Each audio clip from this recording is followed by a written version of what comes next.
But Taco, I mean, we're about to move into this game 3. We got the Pixie Band, sounds like just about to be ready. I mean, what adjustments do you want to see made now on the side of EU Powerhouse? Maybe go back to Athena mid. Maybe. I don't know. Maybe that was the solution. No, I mean, it's hard to say because for Fable, I think the only thing that really stuck out for me was that Cerberus performance from ChronicThe Bros. I think if you're European Powerhouses, that's probably going to be the god that you choose to take away. If you don't pick it for yourself, at least try to ban it, maybe hoping that Fable won't get that first pick priority here. And I think Fable are just going to stay true to what they've been banning, the Chang'e and the Aphrodite. Every game so far is what they've banned. Now, European Powerhouses have fluctuated here.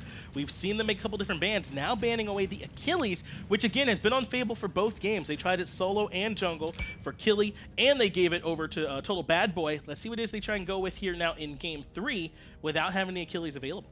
Well, they do have the first pick choice. Athena is a valid option. Wow. Instead, they're going to run it back on this Odin, so they don't feel as though the Odin was a problem. And I can agree to that to a certain extent. I don't think that the Odin was the primary issue European Powerhouses ran into, so much as it was not having the execution factors going. But if you're Fable, I mean, you are celebrating all day long seeing Cerberus back on your team. Yeah, get that right back into the hands of Chronic. And the Robin coming out, so another warrior, aggressive jungler very likely going to be coming out to sort of simulate the Achilles. But do you think we're going to be seeing this Odin on Keymon again? The Odin support, they didn't get that much from it, I felt like, early, like you typically want from it. The cage was nice to set up for the rest of the team, but, I mean, did you see enough from it to warrant first picking it here again for Keymon? I don't know about first picking it, but European Powerhouses clearly have a strategy behind this. I think it does start with the Ratatoskr, and it ends with the Zeus. Can't go wrong with this Odin-Zeus combination. I think that I like the Circle of Protection thought process inside of the cage, but it kind of falls flat. Zeus, however, with that Lightning Storm, I don't think that anybody's going to want to stick around on top of that. At least with Circle of Protection, you can kind of stand there and be like, yeah, so whatever, we'll have time to make plays happen before this detonates because you're trying to charge the power all the way through. But you get caught in that Zeus ult inside the Odin cage, good luck. Yeah, somewhere out there, Ryan Bailey just screamed in excitement as Zeus is picked yet again for European Powerhouses. He's just going to come and Batista bomb me off the cast so he can jump in on this one instead. That's right. Come in and start waxing poetic about the virtues of Zeus and how he needs a stun back. But you won't be hearing that from me. Zeus does plenty as he is. Fable, though, turning their eyes towards banning away some hunters, rather, the Artemis and the Xbalanque, so they can pick up the Neith for themselves. They already have Janus, so this is definitely Hunter Neith. Makes perfect sense also seeing the Artemis and the Xbalanque bans, both gods that could very easily punish this Neith during the laning phase. Neith, one of her main gripes amongst a lot of Hunter players is the fact that she doesn't have much survivability. She does plenty of damage for the start of a match and even throughout a good portion of the mid game, arguably some late. But mostly, looking at that World Weaver setup, you don't want to worry about any interrupt factors. Darkest Night can be a little annoyance whenever you're trying to charge that World Weaver. You also have to worry about Artemis committing onto you with just sheer burst. But Fable, I am a bit concerned about their overall damage, at least throughout the match. I think that Robin Neith, a little bit of early game presence there into the mid, but you have to expect that this Janus from Auzrik needs to be the carrying factor for the mid to late. Well, that is the one thing I kind of like about this Neith pick is that she does kind of provide, if she can use her weaves correctly, some AoE. Sometimes you don't get a ton of that from Janus the way that you would from some other mages, so maybe she can cover over those gaps. The World Weaver does work really well with the Mystic Rush to sort of help isolate one target coming out from Total Bad Boy. So I think I get this idea on paper, but we're just going to see how well they can execute it. As you said, they definitely have to make sure they're executing this one perfectly and playing around Auzrik. And also going to be seeing another substitution take place here for European Powerhouses. Dungervan, 11, instead of IraBX, has the mid lane presence now for EU Powerhouses. And these swap-ups amidst the set, especially in the game that's going to determine the overall outcome of this set between these two teams, this is a really critical moment for Dungervan to step up into. Well, last game Total Bad Boy came in and played like a total bad boy, so hopefully Dungervan can come in, and I can't make quite the same pun about him, play like a van maybe, I don't know, but he's certainly going to come in and make something happen for this EU Powerhouse team, especially on a pick like this Zeus. They need him to be on point with the Lightning Storm, with his positioning this game. What if it's Dung Arvin? Oh, yeah, I hadn't thought about that. Maybe it is. I was gonna say something about the 11, but I have a 31 left that part out. At the end of my name, so I mean, do I have room to talk? Oh, really? There's a lot of numbers in this game. Killy and Davey had to have theirs together because they are together, and then Total Bad Boy 91, who I believe is the brother to ChronicThe Bros. I really? think that's the identical twins. Oh, he is the bro from ChronicThe Bros? I'm pretty sure they're identical twins. That's who they're referring to there? Yeah, nice little fun fact about Fable GG in case you wanted some team console history. I did. Thank you, actually. I'm not even trolling. That's cool. Okay, thanks, Taco. We'll see how well they're able to work together here in this next Game 3, because their synergy was there for Game 2, and that's why we're here in bonus Smite time in Game 3 of this set between EU Powerhouse and Fable GG. And remember, these two teams have not had an easy time of it here in the summer splits. Both of them looking for some momentum to try and build off of as Woolvie looks for the spit, and Davey does have to backflip out of there. Acid Spray, so aggressive against a Neith. Neith normally likes to work around the wave, not having to get into the middle of it. So for that Acid Spray to have the ability to reach past it because of the cone spray damage, Davey needs to be careful now. Good little route, though, onto Woolvie from the Spirit Arrow into the Weave. And Total Bad Boy making the rotation, however. That was a lot of the clear and follow-up, so Total Bad Boy might have to do this alone. Blinks in, roots Keymon, sprint, comes out, so he's not going to hit by the slow. Only is level 2, so no overhead kick just yet. Spirit Arrow comes through, it's not enough damage. Davey, though, finds it. Ghastly Breath from ChronicThe Bros sets up first kill. Now they got to make it back through Neil, who wraps in on the backside, has the stun, has the spin. He spread his damage out, though. He wants Davey and finds him. Oh, so unfortunate that Paralyzing Spit didn't manage to connect for the stun. Now ChronicThe Bros could be in a lot of trouble, and Total Bad Boy, he ran away from the fight. I think if he'd been there, his burst might have been enough to take Neil down. Well, he does eventually come in and find Neil, but at this point, Chronic has already taken a seat, unfortunately. It looked like he had a chance there with the Ghastly Breath and the Mini Wave working together, but Neil just gets too close, is able to trade that one out, ends up being 2 for 2, but Fable come out a little bit on top. And for as aggressive as Fable wanted to play that, Davey forcing them to go just a little bit further than what they were asking for originally. That missed Spirit Arrow that would have probably confirmed the kill onto Keymon might have stopped Fable from having to stay pushed up for so long, and that could have possibly prevented Neil from making the rotation on the Ratatoskr and finding some answers. But in the end, you know, hindsight's 20/20, and sometimes you just have to accept a couple of missed abilities. How close is pause to F6?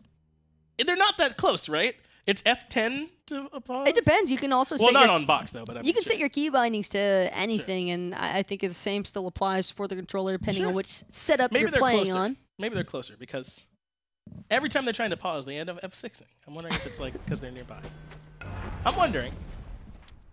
Could be something. Could be related for sure. I don't really see a reason for either side to want to F6 right now. So no, I think you're definitely onto something, Finch. Well, Neil is trying to be onto this solo lane. Killy is going to be his target as he goes in aggressive. Has the auto attacks. Has the spin. That's a kill for Neil. Even without much follow up there from Meowne, just lands on top of Killy and shuts him down. So we've seen this one before, and we definitely know how the story ends. Total Bad Boy going to look to take over the solo lane and soak some of that experience up, since his solo laner won't be there for a while anyway. Oh, there he is. Neil, though, plenty of rotation capabilities on this Ratatoskr in comparison to the Ravana. Total Bad Boy's got to be careful here because he doesn't want to fall behind this Ratatoskr. A big thing about warrior jungles is that you pick them so you can have the advantage with that base damage scaling throughout the early game, and Neil already sitting about a level and a half ahead of Total Bad Boy, and that can't be boding very well with this Ravana. Well, unfortunately, already is behind Neil. He's got to try and close this gap as Neil looks to be going more aggressive. Doesn't have Blink, doesn't have the ultimate, so not quite the same gap closer he normally is. And in this case, he's just going to come back and grab these oracles instead, but Auzrik and Bad Boy are right here around the corner. Looked like great communication there between Fable, GG's mid and jungle, and their dual lane. ChronicThe Bros and Davey both started backing off immediately the second that Neil went closer, and Neil still over here in the dual lane because he wanted the gank along. Woolvie is able to dash and find the kill. A great Spirit Arrow from Davey sets up a return kill. Now he's in trouble. Neil gets the second kill of this engagement. Keymon has to dash away. Going up into the air is Neil if he wants more, but Total Bad Boy takes down the support as well. 2 for 1. NeiI not going to risk that one. I think he would have ended up falling had he stuck around for much longer. Would rather continue farming because even with his duo lane having died there, he's still sitting pretty nicely there at 4-1. Having a good game so far is NeiI, and this is what Ratatoskr really can do so well early. It's why he's such a strong jungler. His ganks are tough to try and defend because even if the knock-up isn't there, the dash is so good, the stun is so strong, he has a ton of tools. And NeiI using them perfectly to get this 7, or to get to level 7, start off 4-1, and already get off to a good start. Dungerman 11. This has been a fairly quiet game from the Zeus pick so far. Haven't really seen European powerhouses try and utilize it so far, but that is, I think, just kind of determined by the fact that Dungerman has a really hard time matching the rotational speed of Auzrik because of the fact that he's Janus. That's true. You know, he's not quite going to be able to keep up with that rotation, but you're right. It's not even that he needs to rotate with him. NeiI has only been focused on duo. I mean, take a look at Auzrik. He's elected to go into the Aegis early instead of the beads as World Weaver comes all the way over here to solo. Not quite sure why, but can't quite find anything there. It's because of the ward. They were expecting NeiI to try and aggress one more time on the Killy because that did credit him with a very early kill at the start of this match, but with that ward placement, Killy not looking to get ganked anymore. And so the second that they see NeiI looking for it, you just drop the World Weaver, stop the rat dead in his tracks. And they do fall back to the EU powerhouses, not able to quite find that gank. Not having to worry about the World Weaver on top of them, so they fall right on out of there. But Auzrik has elected to go with this Aegis to get everything started here, Taco, not the bead. So not worried about NeiI coming in and finding control. More worried about surviving that burst damage. Through space and time is coming through. Auzrik wants to go in aggressive. And they're going to find it. Davey gets the credit for it, but Auzrik could be in a lot of danger here. Aegis going to buy him some time for a moment, and the Acorn Blast, not enough damage to confirm. Total Bad Boy going to end up finding another pick onto Woolvie, and this has just been disaster for European powerhouses. They end up losing their duo lane one more time. Well, excuse me, the Aegis very much saving the life of Auzrik there. He's able to make it back through that portal and get to safety. Spirit Arrow doesn't quite land, so NeiI's still alive, but he's got to be careful. Everyone's still here. Chronic over the wall, Total Bad Boys in the jungle, but with him heading back towards mid, NeiI should be okay. Fable GG, they'll win the fight pretty handily. Just a really well-timed Aegis to prevent the damage from that flurry of acorns out of NeiI. I almost wish that NeiI would have just dropped that Acorn Blast right away, guaranteed some more follow-up CC, so Auzrik couldn't have utilized that Aegis. That's right. If he has the recognition that there's no beads, you don't give him an opportunity, you know, to land back down and then use the Aegis. Instead, he does have a chance to get that out and mean some damage and make it out, but now European powerhouses are very quickly burning the Gold Fury. Lightning Storm has been committed. Fable aren't going to make it in time. EU powerhouses grab the Gold Fury and are able to retreat quite safely. And that's the problem that a Zeus can pose against any team composition. Whether you've got a Janus or not, you're probably not going to make it in time against a Ganesh-Zeus combination. Dharmic Pillar's not even used there until the very end of that one, and might not have even been necessary for the last 10%. Maybe not with that Lightning Storm there. It's Total Bad Boy. He is going to blink over the wall. Dungavan is going to get taken down by the World Weaver. Davey participating from way across the map. Gets a much-needed kill. That's going to help him get even further ahead of Woolvie in duo lane. And now, Auzrik free to kind of look around the rest of the map, too, without having to worry about Dungervan. That was a pretty sick combination there from Fable. That's where you can really see the composition come online. Total Bad Boy blinks over the wall, gets a huge chunk of burst damage going. Woolvie getting aggressed on underneath his own back. Harpies could possibly end up dying here. Mystic Rush not going to do it, but the through space and time will. He is able to come through the wall and add some extra damage. Now NeiI's in trouble. He's got to retreat. Total Bad Boy, the one that got that whole ball rolling, is Chronic. Wants to go aggressive. Stygian Torment does force the bead. And Killy all the way over from solo lane comes in. Easiest rotation of his life and finds another kill. NeiI thinks he's out just with the purification beads, but it's a double whammy for the Ratatoskr. Loses his Hunter, loses his Active, and he loses his life. You made that sound kind of like a triple whammy, really. I know. That's sad. As I was saying it, I was like, damn, it just gets worse and worse. It's actually worse than that, yeah. They went through there. NeiI got to hold the L on that one, but still in a good spot. 4-2-1, still level 9 in this game, and still very much even with Total Bad Boy. Despite no deaths for Total Bad Boy yet, that just shows the impact NeiI has had so far to be able to maintain this closeness. Now, even the experience is favoring him some, so he is out in front a little bit, Neil.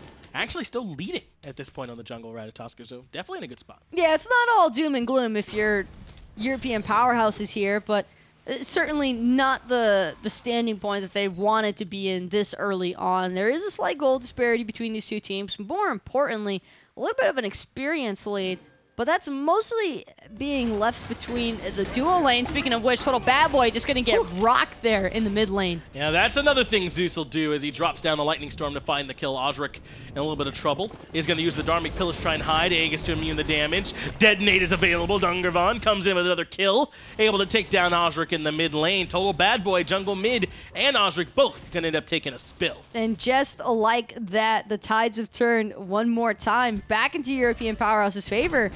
That little bit of a goal disparity we've just been discussing, almost entirely eradicated now. Fable GG hardly leading by, what, an odd 800 gold. That's pretty much nothing 11 minutes in.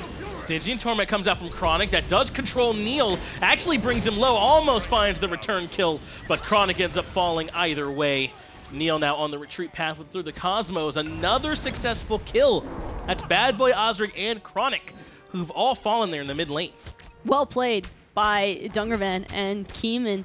Keep the Ratatoskr alive and make sure that Neil's dive wasn't for nothing. They did manage to take out ChronicThe bros, and without any objectives on the map, though, there's nowhere else for European powerhouses to really turn. They don't have the time because of these respawn timers being so quick for a siege on that mid tower, and Woolvie mostly trying to just make up for this level of disparity that he has going on right now between himself and Davey. Davey is just massive in comparison to this Medusa. Just been able to be a part of more kills, had some nice ganks over to help him out as well. Enjoying this Neith so far, even able to go back and get his second relic. Beads and Aegis available. That's a pretty relevant spike, not in terms of power, but just survivability, as Neil takes good poke here in the jungle. Davey also going into the Soul Eater. World Weaver going to be expended onto Neil, but because he was able to create enough spacing, there won't be any follow-up that he has to worry about. Just a Neith ultimate, meaning that European powerhouses can now play aggressive if they choose to, without having their ganks interrupted. Yeah, that's interesting. You were highlighting the Soul Eater, which if Davey goes into, it would be a second stack item. Already has Transcendence. A lot of the time we see it in the same slot where Devour's Gauntlet is built, because it's like ability-based healing instead of auto attacks, and Neith would synergize from that pretty well. Neith, arguably, though, probably the best hunter to build Soul Eater on. She does already have a heal in her kit, and I think that she's probably the only hunter I don't have any real issues seeing this item picked up on. Normally, it just tends to be a bit of a downfall, I think, for a hunter, because you're just slowing your damage output, but with these stats in mind, I like it. And Neil's gone in aggressive here in the mid lane. Sprint had to come out. Dharmic Pillars has now been dropped. Killy has the Whirlwind of Waves and Steel. It is going to throw Keemon back to the rest of the team. Through Space and Time has come out as well. Davey finds one, but Dungarvan returns the favor by taking down ChronicThe bro. Support for support. But look at how far out Auzrik is compared to the rest of his team. He's trying to catch back up to them, but he's going to portal straight into Woolvie. Petrify coming out also, trying to keep himself alive, but there's just not enough peel in the world for this hunter, and in fact, that's going to seal the deal there as Davey takes him out with the World Weaver. All Killy had to do was maintain vision on him long enough for Davey to get off the ultimate. That does find the kill, make it 2 for 1, or rather 2 for 2 as Auzrik did fall as well. ChronicThe bros also fall earlier on in the battle. Everyone else, though, falling back at this point. Only NeiI still left standing out there. And look at these charts, Taco. I mean, could you ask for it to be more even than that? Gold at 300, experience at 400. Davey is just cashing in death after death, though. Or kill after kill, I should say. Death after death if your European powerhouses is... What are you trying to say, Taco? That World Weaver's not, you know, that he didn't earn those kills? What are you trying to say? It doesn't matter if he earned them or not. My opinion is completely irrelevant on that one, because this Neith pick has certainly been panning out well for Fable GG, and probably the best thing they've got going for them right now. That is kind of concerning when you consider the late game capabilities, though, of this composition in comparison to that of European powerhouses. But with their current standing, and now that Davey's finally got that Soul Eater online, Fable kind of just have to play aggressive with this Neith. That's going to be the play here, and they've been able to play aggressive with the license that Neith gives you. She can provide that World Weaver for a little bit more damage to make the chases that much easier. And when you pair that up with the through space and time that they have from the Janus, they've been able to kind of track down a few errant kills and keep this game even. Now, European Powerhouses can certainly match that with the through the Cosmos, but so far, Fable doing a good job keeping this game even, if not getting Davy a little bit ahead. They can attempt to match that. Is most of what I'm looking towards, because we have seen some moments where European Powerhouses have been a little bit sluggish to the fight, and usually that's when we see Fable coming out completely with clean execution, clean disengagements, and that poses its own array of problems for European Powerhouses. But as long as they're there on time, I can't see Fable just completely taking over as long as Dungervan 11 is on the map. They have now warded around the Gold Fury, Taco Fable GG has, but they want to go aggressive on a Dungervan. They drop the World Weaver ultimate, and they dunk right on top of him. He does get the Lightning Storm off, but ChronicThe controls Keyman, pulls him away. Now he could certainly end up paying for this one with his life, as Aegis is forced out from Auzrik as well. NeiI finally does bring down Chronic. Auzrik is on the retreat path, total bad boy trying to retreat, and so is Davy, as the rest of European Powerhouses look to chase. But because Auzrik and ChronicThe were both out of position, Fable GG having to split their decision-making process there, and Killy did manage to rotate over, but Davy, he's in a lot of trouble here as Keymon's still looking for more. Backflip gets him out of there. Now Killy goes in aggressive. Keymon will be the target, but it's just the two of them. Whirlwind of Rage and Steel forces the beads out from Woolvie, throws back Keymon, and Davy's there for the follow-up, cashes in on yet another kill. Next target is going to be NeiI, but he can jump over the wall. This whole time, though, total bad boy invading the jungle. And Woolvie's been trying to remain relevant, and he might not be able to escape. He's over at his purple buff, has no idea that through space and time has come back around. Lacerate, if he uses it, is just going to hit straight into ChronicThe. He didn't even see Auzrik coming around the corner until it was too late. I think he was the target the whole time, too, and he just didn't realize. NeiI gets poked out, does have to fall back. Total Bad Boy and Killy are low themselves, so they're not going to continue to aggress into this level 14 Zeus. But an unfortunate death there from Woolvie, perhaps not expecting an all-in commit on his life by purple buff. And now Gold Fury should go over to Fable GG relatively freely. But European Powerhouses had just started to close the gap. They were just starting to be on even grounds there with Fable GG, and now Fable splitting the game wide open yet again. NeiI gonna land down in place from that through the Cosmos as Killy blinks forward. And one more time, the World Weavers of Death, man. They've been rampant this match. NeiI blocks it for him, but that still might not be enough to save NeiI's life. Killy can't land that last hit of the jump. Through space and time can't quite track him down either, so NeiI just barely survives. He didn't have the capability to turn around, had to create as much distance from himself as possible in the rest of Fable. So Auzrik getting a bit unlucky there with being a little bit to the right. Only a little. But it happens. That's tough, you know, and that's what I say. You don't build your deck, you don't plan your game around hitting all those through space and times, right? So if you get them, that's a nice extra. But Janus does enough else for the team that it's okay if you don't land. Going back though, Fable GG played that so well. It just distracting European Powerhouses for a really long time, making them think that Woolvie wasn't the initial target, and then just collapsing on him at the end there. ChronicThe with the perfect psych out opportunity. I mean, Woolvie was even entertaining him, actually attacking him with those auto attacks before he realized that Auzrik had rotated over. And like we said, the Lacerate not able to spend enough distance. And now Total Bad Boy one more time, looking to take this Medusa down and out for the count. Medusa in a little bit of trouble. Total Bad Boy, though, not going to go in aggressive. Just going to let World Weaver take care of this one. Through space and time was committed as well. They really want to make sure they get Woolvie there. But that is one of the few downsides to Medusa's. That Lacerate is rather blockable. It does do good damage, so you got to take some damage on it, but if you stand in between it, she doesn't have that good of an escape. I think if Woolvie had been left to a pure 1v1 against Davy, he'd have a little bit more backing to stand on. It might have been a little bit more even, but Davy has just worked alongside of Fable so well here. Keymon gonna get pulled into that Sinjin Torment, straight into the Spirit Arrow, but now it's all about NeiI making the rotation over. They switched off from the tower to trying to do damage onto the tank, and that's how come Davy ends up falling. Lightning Storm comes out as well. Sprint is here for EU Powerhouses, but so is Auzrik. Unstable Vortex does not land. Now ChronicThe needs to find an escape path himself as Neith has rotated in, and he's looking for Total Bad Boy. Total Bad Boy stuck between a rock and a hard place there as Dungarvan manages to take out this tricky Ravana, and it's not over just yet. However, Auzrik going to force out the Aegis from Dungarvan. That's a really important cooldown to have, and Woolvie dashing forward one more time, trying to see if he can pick up Auzrik in the process. But instead, Auzrik just takes out European Powerhouse's red buff and chooses to back off. Still fighting happening over here on the left side as Neith is chasing down ChronicThe bros.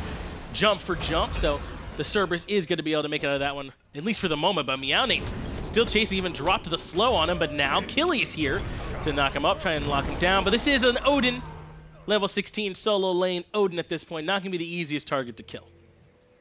Neith and Killy will never kill each other. I'll put it that way. But they can still certainly harass the other well enough that they'll just keep each other entertained until their teams decide to go at it again, and then we'll see who makes it to the fight first or who ends up making it out of the fight last. We're about 21 minutes into this one, Taco. I do want to give a shout out a little bit to our two stand-in subs, whatever you want to call them. They've both played really well to be called on last minute, right? Dungarvan has been there when they need him, had the ultimates, the lightning storms to help out for the team. Total Bad Boy obviously had a great game 2 and is continuing that here with the Ravana in game 3. So far, it's kept this set very close how well these two have both been able to play when their number was called. And that's kind of what you'd hope for out of your substitutions. I think that also it was important here for both sides to prioritize their subs picks because you want them to feel as comfortable as possible. And Dungarvan has been a great example of just how well coordinated a Zeus can be inside of a heavy, slow composition, because I don't even think it's necessarily the stuns so much as it is the slows from every single member of European Powerhouses. They have not been able to punish the Zeus as freely as some other Zeuses can be punished, and that's kind of made the difference here. EU Powerhouses can rely on the Zeus to be there when they need him, as there's a grouping in mid lane. Everyone from Fable GG is here. Woolvie slowly making his way in. Neil kind of in the jungle. Through space and time has been committed. Neil goes up into the ultimate as Dungarvan, who's low on the backhand side, but Neil wants to go in aggressive. He's got Davey stunned. He is going to spin. ChronicThe Bros finds Woolvie eventually. Neil does take down Davey. Mystic Rush is here. They cannot trade it out. Neil going to escape Hunter for Hunter. But now Neil going to get focused out here by Auzrik and Total Bad Boy. Portal way off the mark with that one. Auzrik, if they want to find this kill on the Ratatoskr, it's going to have to be the old-fashioned way. Unstable Vortex gets the final blow. And now Dungarvan, we kind of forgot all about him. He was already low before this fight even began. Auzrik also ends up falling because of Neith. But, oh man, that could not have been worse for Dungarvan. Sets up a 2 for 3 so far, but Neith and Kimon want to try and trade one more life out. Sprint comes out. Kimon has the dash as well, but it's just not enough. Killy now here to force everyone back. So ChronicThe, Bad Boy, and Killy all going to survive. So will Kimon and Neith. Really, the tanks at this point are the ones who are still standing. All the damage dealers and carries are on respawn timers. This feels like both front lines are kind of forgetting their back lines exist. And while they've been brawling, it's just been about Fable's carries taking each other out with European Powerhouses. A little bit more coordination is kind of necessary for both sides if they want to have one overall winner. European Powerhouse is just getting distracted, I would say. And both back lines were kind of pressured out early on in that one. Like, Dungarvan was low. I think that's part of why we saw the 3 space and time committed to try and chunk him down.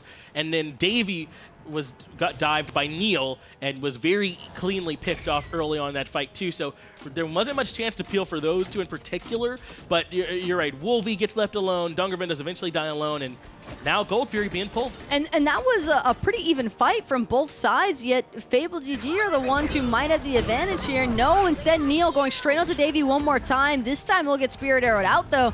And Davey, looking for the World Weaver, knows that he doesn't have the beat, but Woolvie eats it instead. Through space and time, just barely off the mark, doesn't catch Woolvie or Neil. They do throw Woolvie back into ChronicThe Bros, forcing out the Aegis. Lightning Storm is there to try and help peel for him. Petrify is dropped as well. Killy's low and has to retreat from the dual lane. No one somehow has died yet. Finally, Woolvie and ChronicThe are both traded out 1 for 1. Auzrik uses the portal, so Total Bad Boy is still here. He's had to turn around and throw some hands. But because Auzrik came through that portal, Unstable Vortex forces Neil to back off. Neith gonna jump in place. Bird Bomb though, without that shield, he's just an open target for Davey to aggress on, and that seems to be the pathway here as everybody looks to collapse onto Meow-Nate. Meow-Nate comes through, gets rooted by the Spirit Arrow. Total bad boy. Indeed, looks good in that game, finds a kill. Can they go back and grab the Gold Fury, though? That is what started this whole engagement. Neo was there to sort of peel Davey away from the Gold Fury and slow down this aggression. And we're going to see a remix because apparently the Through the Cosmos ultimate's available one more time. Gold Fury being looked at, Neil being patient. He is going to come down and steal it away. EU Powerhouses grab the Gold Fury, and he gets the kill onto Auzrik as well. What more could you ask for from the Rat? Kimon, though, might not have the same fate as his Ratatoskr. No, he does manage to escape it. Dungarvan, though, going to get hit by that World Weaver, but Total Bad Boy just too low. Can't afford to eat any detonate charges. Yet again, the game stays even there. What a play from Neil on the Ratatoskr there, Taco. I mean, they used Through Space and Time to try and burst it quickly and then try and destroy, but Neil just ults it, knocks it up, and gets the steal on it. They didn't quite have the confirm. But how do you not just wait for that if you're Fable? They had all the time in the world to hold that Gold Fury. It's not like anybody was in remote danger of dying to Neil outright. Neil stayed sitting in there, I'm pretty sure, for the max duration, and Auzrik decides now's a good time to throw out my Through Space and Time. This will be the confirmation that we need. Why chance it with the 50-50? Just let the Ratatoskr drop it through the Cosmos damage. That's a one-up favor to you. Instead, now Neil is looking for another target after having gotten that Gold Fury. The game not quite even, but not as far in Fable's favor as it could have been. 4,700 gold, 7,000 experience. Pyromancer now being looked at Through the Cosmos, already on cooldown, as Auzrik does have his Through Space and Time if they want to use that for confirm. Now Dungarvan is here, does have the Lightning Storm available. Lightning Storm, though. They left the Pyromancer at half health. Fable GG more than happy to pick it up, but they're going to be able to confirm it this time around. They're cutting it close, though, with Meow-Nate's Bird Bomb combination. And now, ChronicThe Bros, Auzrik's Through Space and Time, all members of Fable trying to give chase here. Woolvie, I like the idea of the Petrify, but just a little bit too soon. Auzrik has to go through the portal to get out of the cage. Meow-Nate low. Lightning Storm does catch Davey and force out the Aegis, but Killy able to find Meow-Nate very early on. Kimon's low. Mystic Rush comes through. Total Bad Boy able to find that kill as well. Suddenly, this fight has become a nightmare for EU Powerhouse. A double kill now for Total Bad Boy as he tries to chase down the Dungarvan underneath the Tier 2 tower. Killy's here to follow up. They root him in place, and they bring down the mid lane mage as well. That was just absolute catastrophe for European Powerhouses. No one was expecting that rundown stampeding by Fable, and finally putting their teamwork to its maximum potential. I think a lot of that rides off the back of Auzrik's Through Space and Time, just making sure to cut off an escape route for European Powerhouses. Oh, we've seen this movie before, but this time Neil, not quite as patient, goes in early to try and force him out the Fire Giant. Through Space and Time was a little bit early yet again. He's waiting for the Unstable Vortex. Neil takes down Total Bad Boy. Fable do secure the Fire Giant. Davey takes down Neil as well. Finally, Meow-Nate and Kimon respawn, but Fable have FG on everyone but the jungle. And Total Bad Boy, he didn't really have any other choice there but to die to the Fire Giant. If he tries to run through that ring of fire, he takes a tick damage anyway, ends up falling no matter what there, so might as well go out tanking up the Fire Giant for as long as possible. At the very least, does help secure that objective for his team by making that play. Neil, though, on the other hand, does about everything you can ask for him to do there. He does trade out one life at the very least, tries to contest the Fire Giant, but can't quite take it away. He does end up falling, but now Total Bad Boy won't have the Fire Giant buff to help him out this time when they come to push. If anybody's going to be missing the Fire Giant, though, you'd probably prefer to be on the Raven or even Killy. I think you definitely want it on ChronicThe Bros, Auzrik, and Davey, because they're going to be the main factors focusing on that Phoenix in the first place. ChronicThe Bros is going to have to be your initiation to tank up and peel for Davey. And then Killy, he's meant to just spam around the backline doing whatever the hell he wants. That's true. If you're Fable, that's not as detrimental as it possibly could have been. But Neil finds a way to get something out of nothing. I mean, that should have been a free FG, really, for Fable. And they weren't quite able to make it happen cleanly enough. They do take down the Tier 2 in mid. Gold Fury about to respawn if they want to go back and grab that objective. But as we approach the 30-minute mark, at Gold Fury, not as important as it once was. Now they really want to get minion waves. They want to come find structures, Phoenix's towers, and try and make it easier to break the base here of EU Powerhouse. I think Fable also maybe just wanted to allude to European Powerhouses that they were falling back towards that Gold Fury pit, because everybody's, in fact, actually stacked up on this left-hand side looking to siege the first Phoenix of the game here, and there is a single T2 left standing over in solo, but doesn't seem as though Fable are all that concerned about it just yet. No, they're going to let Auzrik go push up the minion wave in the mid lane. He'll have NeiI there waiting to meet him. Meanwhile, the rest of the squad going to push in duo. Auzrik takes a little bit of poke from NeiI. The blink is used. That's a lot of poke, actually, not a little bit at all. So NeiI gets some good damage onto Auzrik, and that forces him back. And that was without having to use any actives or even his ultimate. Davey going to get aggressed on now by NeiI, but NeiI might have bit off more than he could chew. Going to get crept back up into that Stringent Torment through the Cosmos, also landing on top of the ChronicThe Bros, but these are the tanks. Keymon does get thrown back towards the rest of the team, but they don't quite have enough damage. Petrify hits everyone and even gets a couple stuns out. Fable GG have got to fall back now. Auzrik is returned to the fray. Unstable Vortex for good damage, but NeiI has been left alone on the front line. He falls. Auzrik returns just in time to finish that kill off. ChronicThe Bros with a ghastly breath gonna keep going. Double kill for Auzrik, who returns to the battle. European Powerhouse is just way too split up here at the end. They had both of their tanks assisting each other, but no damage to follow it up. There's no one to try and take out Davey. Total Bad Boys running rampant because there's no peel for Dungervan. And for that reason alone, European Powerhouses are forced to fall back. Fable GG take one Phoenix. Fable GG looking for the mid Phoenix now. That's exactly where they're going to group up. They have a minion wave here to help them push. Blink in comes out from Killy. His target, Dungarave. Total Bad Boy going to pick up the slack and put in some good damage. He drops to half health. Mid Phoenix falls. Woolvie gets pulled back in. Davey finds that kill. It's a 5v2 as they move into the Titan room. NeiI goes up to the air, does look for the knockup, but Total Bad Boy immunes it. Now rooted is NeiI. He has to dash away. Titan brought down to half HP. Auzrik deletes the rat. Fable GG in position to take the set here over EU Powerhouses with a deicide in their name. Titan half health and Dharmic Pillars is doing work. Cage trying to keep everybody locked outside of it, but Fable GG with their last standing breaths. Davey not only taking out NeiI, but the Titan also. Able to get it done there. Taco.